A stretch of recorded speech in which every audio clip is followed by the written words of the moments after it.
السلام علیکم ورحمۃ اللہ وبرکاتہ۔ آج 15 اگست 2025 یوم آزادی کے پرمسرت موقع پر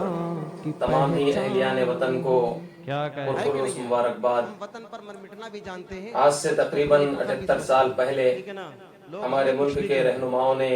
اور تمام ہی ہندوستانیوں نے مل کر ملک عزیز کو انگریز کے ظالمانہ اقتدار سے آزادی دلائی تھی۔ اسی ضمن میں آج سارے ملک میں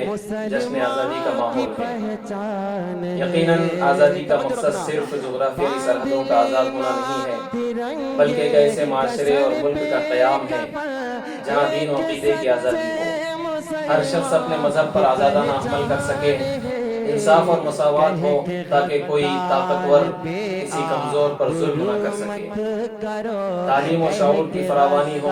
تاکہ ہر شہری با اختیار اور باشعور ہو، امن و سلامتی ہو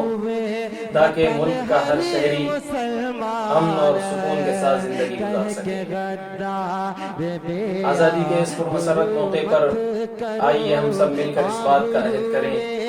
کہ ہم ہمارے اس ملک عزیز کو ترقی کی راہ پر گامزن کریں گے اور اس ملک میں امن، شانتی، اکھنڈتا، ایکتا کا پیغام پہنچانے کی کوشش کریں گے۔ ہم نے ٹھانی ہے کہ یہ شمع نہ بجھنے دیں گے، ہم نے ٹھانی ہے کہ یہ شمع نہ بجھنے دیں گے، عمر بھر اس کو اسی رنگ میں جلنے دیں گے، اس چمن زار کو جاں بخش نظارے دیں گے، ہم اجڑ جائیں گے اس کو نہ اجڑنے دیں گے۔ جس کی ہر ایک گفتگو